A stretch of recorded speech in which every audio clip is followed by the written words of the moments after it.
시청자 여러분 안녕하십니까. 지금부터 저녁에는 안보정론을 시작하겠습니다. 이제 벌써 4월 21일은요 시사전에서 보도하고 있는 허영 전 경희대 교수, 그러니까 이제 문재인의 은사가 되겠죠. 자, 이 허영 교수의 인터뷰 내용인데요. 제가 근래 여러분께 보도해드린 인터뷰 중에서 제일 잘 된 것 같아요. 저는 뭐 허영 교수 전혀 모르는데 그냥 뭐 지상을 통해서 칼럼은 제가 많이 읽어봤죠. 근데 지금까지 허영 교수가 내놓은 인터뷰, 그리고 최근에 나온 여러 칼럼이나 인터뷰 내용 중에서 현 상황을 진단하는데 가장 저하고 생각이 거의 똑같습니다. 저하고 생각이 똑같다는 얘기는요, 뭐 제가 뭐 잘하는 게 뭐 있나요? 국민 상식과 거의 맞아떨어진다. 자, 그리고 윤 대통령에 대한 조언, 그리고 야당에 대한 어떤 지적, 이런 것들도 굉장히 정확하다. 자, 그래서 요 내용을요, 그야말로 자세하게 거의 그대로 인용해서 보도해드리도록 하겠고, 그 다음에요, 6·1 칼럼, 뭐 6·1 이 칼럼니스트, 이 글은 굉장히 강하죠. 우리가 흔히 얘기하면 이제 보수 중에서도 굉장히 센 보수인데, 어쨌든 이번에 이 박영선과 그 다음에 양정철 이거 임명하는 거, 여기에 대해서 좀 비판적이었죠. 그 다음에는요, 지금 이재명하고 만나는 것도 굉장히 비판적입니다. 자, 그래서 이미 앞방송에서 제가 서정국 변호사, 전역 의원의 그런 비판과 맥락을 같이 합니다. 백기투항 굴복 이런 쪽인데요, 저는 조금 생각을 달리한다, 이런 말씀을 이미 드린 바 있고, 그리고 신평 변호사가요, 한동훈 위원장은 이번에 당대표 선거에 나올 것이다, 이런 평가를 하고 있어요. 그리고 펜앤마이크에서 분석하고 있는 오세훈 시장과 그 다음에 홍준표 시장의 이번 총선 참패의 해석, 그리고 현 정국 인식은 너무나 다르다, 상반됐다. 그러다 보니까 윤 대통령 입장에서 참 어떤 방향을 취할지 이게 이제 관심거리가 된다, 이런 또 기사를 싣고 있어요. 그래서 이런 내용을요 간략하게 말씀을 드리는데, 자, 조금 전에 말씀을 드린 대로 지금 허영 교수의 인터뷰 내용은요 아주 잘 돼 있어요. 자, 그래서 요거는 가급적 자세하게 말씀을 드리겠습니다.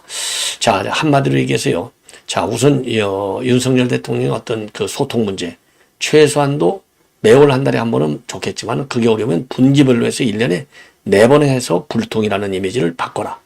그리고 지금 현재 인사는 분명히 잘못되고 있다. 아주 인재풀이 너무나 작다. 넓히면 얼마든지 좋은 인재를 찾아낼 수 있다. 예. 자, 이러한 입장을 내놓고 있고요.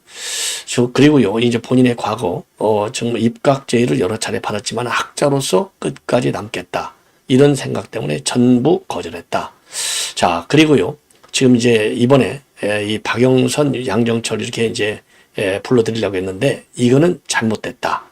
자, 그리고 앞으로 이재명과 조국 방탄은 굉장히 더 심해질 것이다. 예. 자, 그리고 말이죠, 이 사법부가 제대로 돼야만이 이 사법의 정치화가 심해졌는데 나라가 바로 선다. 미국을 돌이켜봐라. 그리고 개헌은 반드시 필요하다. 4년제 중임 개헌이 꼭 필요하다. 예. 자, 그리고요, 정치의 본질은 사회 통합 기능이 있는데 지금 이런 사회 통합 기능을 대한민국 정치는 이미 상실했다. 자, 이런 취지로 인터뷰를 했어요. 자, 이게 제가 이제 이 인터뷰 무지하게 긴데요, 핵심적으로 제가 이제 정리하면 그렇게 되는데, 뭐 이 정도 정리하면 별로 이제 전옥 현이가 왜 이렇게 허영 교수 인터뷰 내용을 중시하나, 전혀 뭐 감이 안 잡히실 거, 이런 얘기하면 흔히들 다 할 수 있는 얘기가 아니겠습니까? 그런데 논리의 전개가 굉장히 분명하다. 자, 그래서요, 이번에 이제 왜 민심이 돌아섰느냐. 자, 그래서 언론을 통해서 지적되고 있는 것이 고집, 불통, 독선, 이 3가지인데 여기에 대해서 지금 이 윤 대통령 그야말로 가장 중요한 잘못이 뭐냐. 그러니까 고집, 불통, 독선이 일어나는 원인 중에 하나는 모든 상황에 있어서 중요한 게 타이밍인데 타이밍을 많이 잃어버린다. 그 정치의 핵심은 바로 타이밍인데 타이밍을 맞추지 못하는 거단 말이에요. 요게 이제 문제다는 겁니다. 항상 뒤떨어진다. 자, 그래서 김건희 여사의 백 문제, 그 다음에 호주 대사 문제, 요런 것도 한 발짝 뒤로 들렸다는 거예요. 그래서 고집불통 독선이 시작이 되고 타이밍을 놓쳐갖고 실효성도 없다. 이 얘기는 제가 말이죠, 무슨 일 하는 데 있어서 이 완급과 경중 굉장히 중요하다고 했잖아요. 완급을 제대로 못 찾아낸다. 요거나 맥락을 같이 하는 것이 아니냐. 자, 그리고요. 이번 총선 민심 경호에 받는다고 이제 대통령이 밝혔는데 이거 미흡하다는 얘기가 맞잖아요. 요것도 역시 타이밍의 문제다. 그래서 오히려 이 공개적으로 민심을 겸허히 받는다 말보다도 비공개 석상에서 얘기했다고 하는 이 사과, 이게 더 중시되지 않고 있느냐.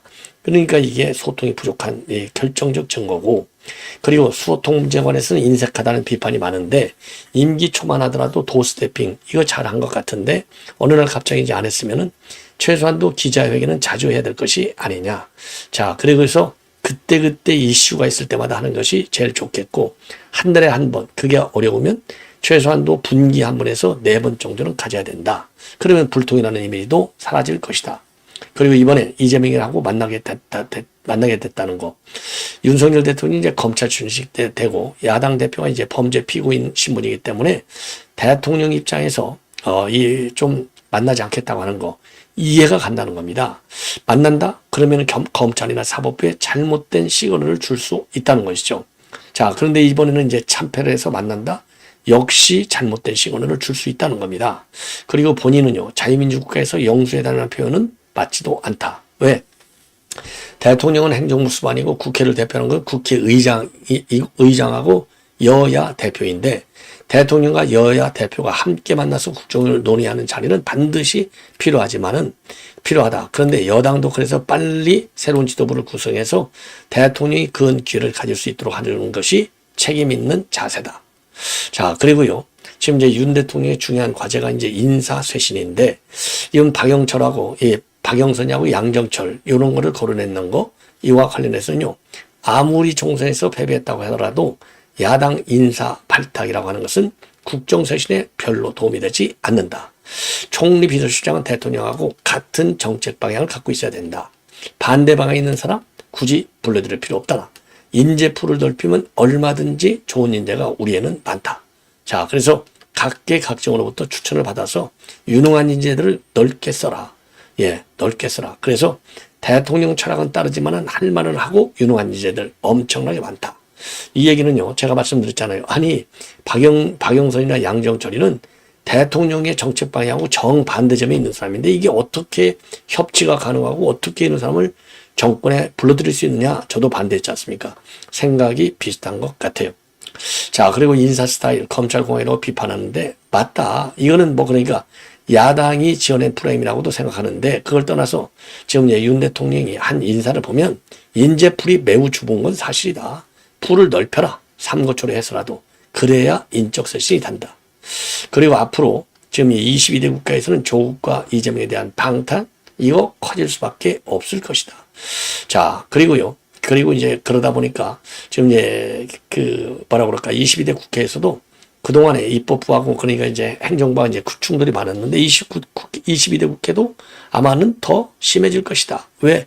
방탄이 문제가 되니까. 자, 그래서 조국의 대법원 선고, 그 다음에 이재명의 1심 판단이 나올 때까지 충돌은 더 심해질 거 있고 그런 점에서 22대 국회 전망이 매우 부정적이다. 그리고 이재명의 리더십, 이거 문제가 많다. 당연하죠. 예를 들어서 법과 정치가 구별되는 것이 법은 목적이 좋아도 수단과 방법을 가리지만은 정치는 목적을 위해서 수단과 방법을 가리지 않는다는 차이가 있다. 정치의 본질이 아무리 그렇다고 하더라도 이재명에는 지나친 면이 있다고 생각하고 이번 공천 과정에서도 그런 게 다 드러나지 않았느냐. 예를 들어서 박용진 같은 경우 말이죠. 자, 그래서 민주당 역사를 보면 김대중 노무현 정부 때까지만 해도 합리적 노선을 추구했는데 현재는 분열의 정치가 극에 달했다. 그리고 사법부 역할의 중요성 무지하게 크다. 우리 대한민국의 사법부는 정치화가 돼버린 측면이 많다. 그래서 특히 김영수 때 제일 심했다. 그래서 사법부가 바로 서는 것이 매우 중요하다. 그래서 사법부가 바로 서면 사법 정의가 실현되고 법치가 실현된다. 그래서 조희대 대법원장은요, 사법 정의가 제대로 실현되는 기틀은 마련을 해놓고 넘겨주는 것이 바람직하다. 그리고 법관들도 헌법이 정한 대로 헌법과 법률의 양심에 따라 재판하는 기계를 보여야 한다. 그런 법관이 사법부 역사의 길이 남을 것이다. 자, 그리고 임기, 이 개헌과 관련해서는요, 절대적으로 4년 중임제가 꼭 필요하다. 예. 그리고 개헌 필요성, 학자들도 이건 많이 주장하는 거 아니냐.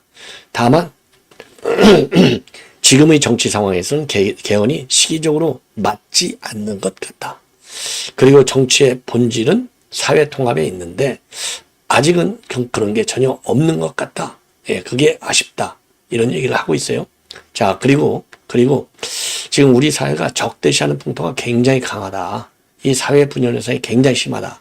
이런 거에 대해서 이제 어떻게 생각하느냐 그랬더니요. 미국도 이런 현상들이 일부 있다고 하지만 우리 사회처럼 심각하지는 않다. 그래도 미국은 사법 정의가 살아있다.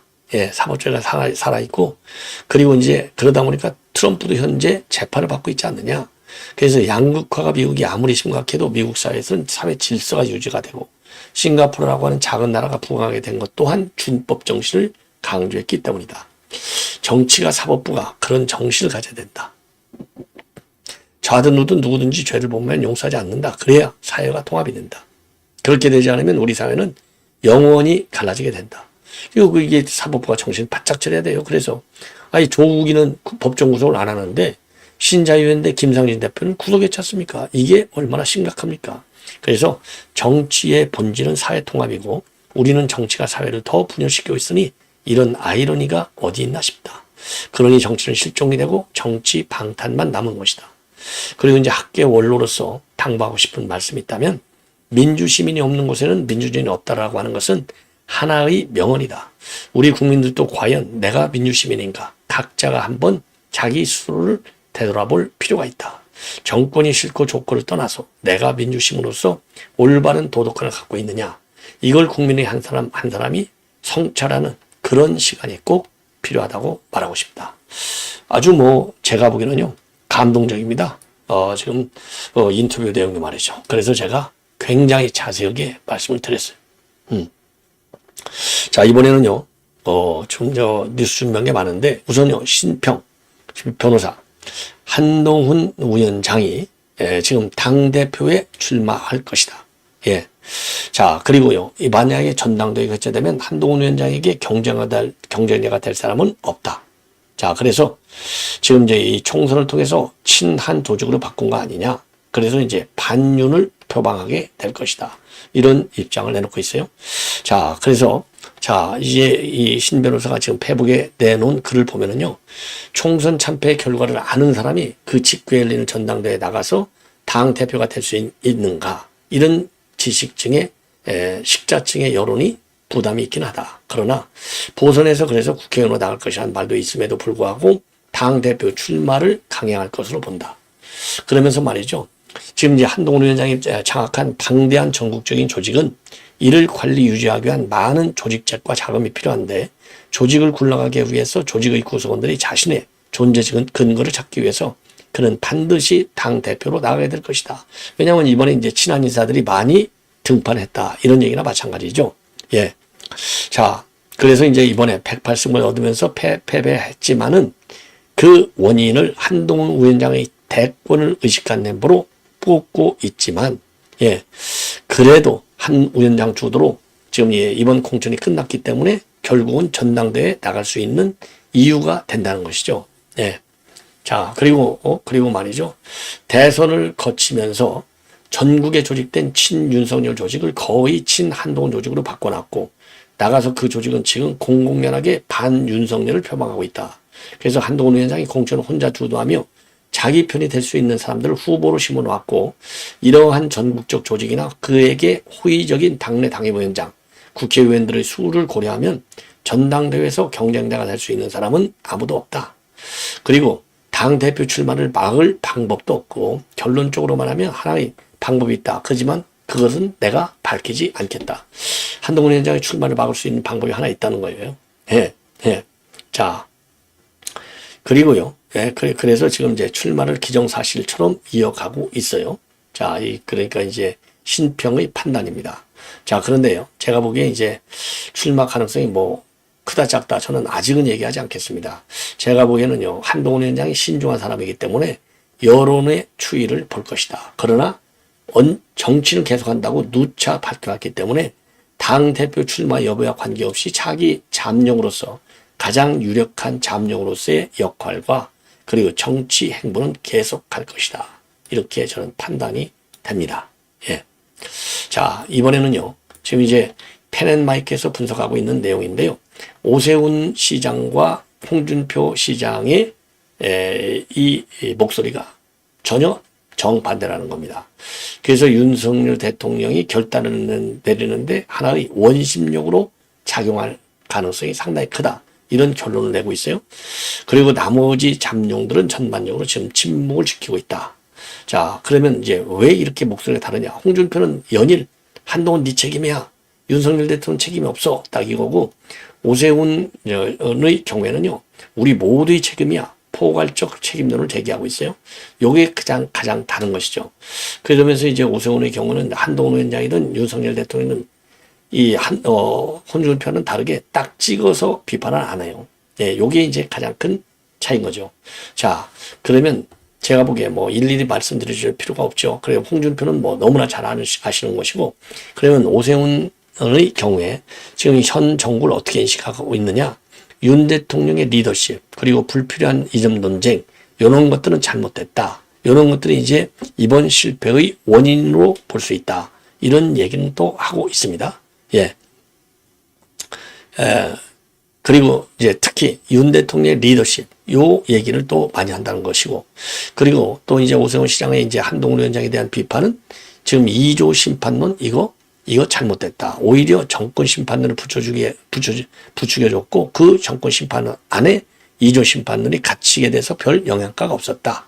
자, 당연히 이제 그러니까 지금 이제 오세훈 시장의 경우는요, 윤 대통령이 좀 책임질 부분도 있고, 한동훈 위원장이 책임질 부분도 있고, 그런데 윤 대통령은 리더십, 국정 운영의 스타일 이런 데 문제가 있고, 한동훈 위원장의 경우에는 전략에 미스가 있었다. 이렇게 이제 압축이 되는 것 같아요.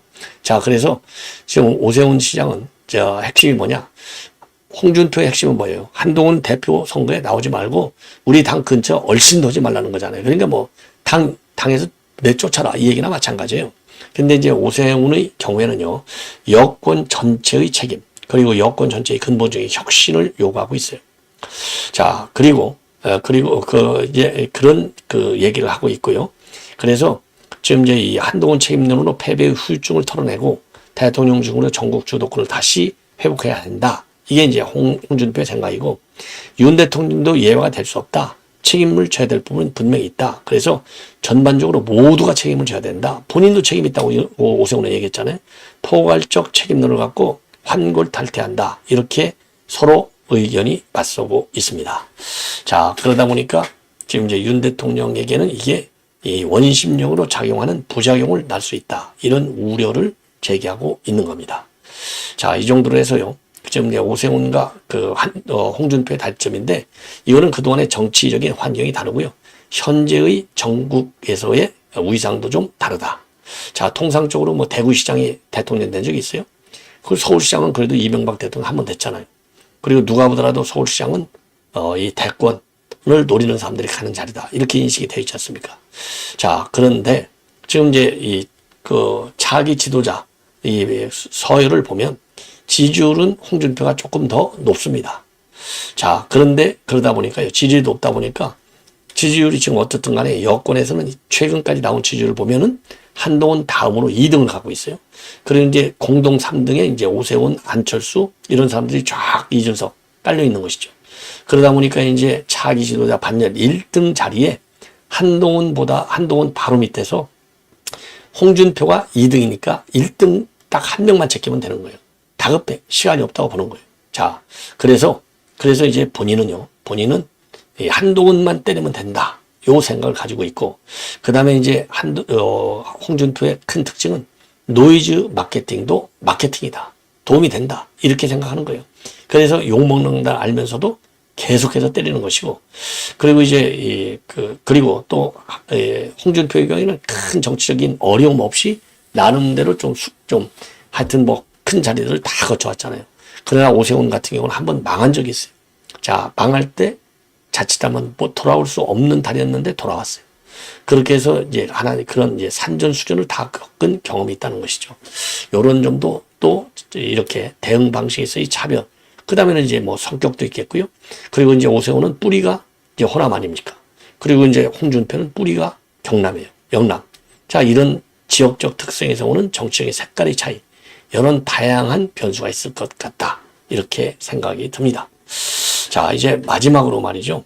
마지막으로 6·1 이 주필 6·1 이제 고문이죠. 점제 뉴델리에 여기에서 이재명을 만나는 거 이와 관련해서는 한마디로 투항이다. 이제 자유, 보수, 우파, 원내 정파는 이렇게 하면 사라지게 된다. 이런 차원의 비판문을 내놓고 있습니다. 자, 그래서 요거 제가 한 3, 4분에 걸쳐서 설명을 좀 해드리겠습니다. 길지가 않아요. 이 6·1 칼럼은요, 좀 칼럼이 좀 이상해요. 뭐 기존 칼럼들하고 조금 달라요. 예. 자, 그래서 윤석열, 이재명이 회담이 이루어진다고 하는데 이것이 비좌파 언론이 주장한 이른바 협치로 기결될 것이냐 아니면 일방적 항목으로 끝날 것이냐. 그런다고 해서 윤석열 탄핵을 외치는 극좌의 함성은 사그라질 것이냐. 야, 이런 근본적 문제를 제기하고 있어요. 그래서 우선 전화를 한 거. 이거는 어떤 의미를 가지고 있느냐. 윤 대통령이 전화해서 용산에서 만나자. 뭘 의미하느냐. 이거는 윤석열 대통령에게 이미 우리가 물었는데 망할 때 밀라다 호라코바처럼 죽을 것이냐 아니면 사회민주당 좌파처럼 죽을 것이냐. 그래서 죽는 방법이 두 가지가 있다. 그래서 40년대 후반에 체코가 적화되었을 때 끝까지 투항을 거부하다가 처형당한 호라코바 여사 그리고 좌익 통일전선의 가담에 입각까지 했다가 적화되자마자 숙청당한 사회민주당의 좌파. 죽는 데는 시간 차이밖에 없었지만 그들의 죽음의 질이 엄청 달랐다. 이 두 가지 망하는 방법이 그 모양 그대로 지금의 한국 정치에서 고스란히 되풀이되고 있다고 말하는 것은 아니다. 차이는 분명히 있다. 그러나 대통령이 이재명을 만나기로 한 것의 의의와 상식성은 결코 작다고 할 수는 없다. 그 다음에 이제 사비성, 평양성 그리고 미조리함. 한마디로 이번에 전화를 건 것은 투항이다. 지난 총선 결과 패배는 물론 정해졌다. 그러나 그것을 대통령이 이런 방식을 취하면서 미조리 함상에 오르기로 한 것은 이 미조리 함상은 뭐냐면요. 2차 대전 직후에 미국이 일본의 항복을 받은 군함이 되겠습니다. 미조리함. 예. 사비성과 평양성이 라당군에 함락된 장면을 떠올리게 한다. 사비성과 평양성. 자유보수 우파는 그런 윤석열 대통령 편과 한동훈 편으로 지금 갈라져 싸우고 있는데 비좌파 언론들은 일제히 이것을 자신들의 소위 반윤석열 중간파 노선의 승리라며 반길 것이다. 거봐라. 윤석열 우리 말 안 듣더니 꼴 좋다. 이렇게 비좌파 언론들이 좋아할 거라는 겁니다. 그러면 정통 자유의 정신은 지금 살아있느냐? 살아있다는 겁니다. 이제 한국에서 자유보수 우파 원내 정파는 없어졌고 국민의힘은 벌써 오래전에 전투적 자유주의 노선을 포기했고 이번 공천 과정에서도 도태우 같은 후보는 지도당했고 윤석열 8.15 경축사의 자유정신도 이제는 백지로 돌아갔다. 그러나 국민적 차원에서는 아직도 정통 자유의 정신은 살아있다. 그렇기 때문에 최근 여론조사에서 윤석열에 대한 지지도가 전보다 무려 11%가 떨어진 23% 나타났다. 왜? 국민의힘이 기대하는 정반대로 이른바 산토끼는 오지 않고 실망한 짐토끼만 가출해 버렸으니까. 우리는 그러한 어떤 추상적 이념을 고집하는 게 아니고 실용을 반대하는 것도 아니고 구시대적 꼰대 보수를 주장하는 것은 더더욱 아니다. 그래서요. 정치공학이 대단하지만 가치, 정신, 철학 강조를 멈출 수 없다. 이렇게 결론을 내리고 있어요. 자, 그래서 우리는 자유 대한민국을 타도하려는 민족 해방론자들 그리고 민중민주주의자들과 목숨 던져 싸우는 자유 정신을 강조하는 것뿐이다. 이건 마저 중도 실용이라는 구실로 내버린다면 자유 대한민국이라는 것이 도대체 뭐가 남겠는가. 일어나자 자유인들 앉아서 서서 죽자. 우리 승리하리라. 아주 역시 6·1 주필 글 잘 써요. 예. 자, 이렇게 해서 오늘 심야 방송은 모두 마치도록 하겠습니다. 여러분들 편안히 주무시기 바랍니다. 고맙습니다.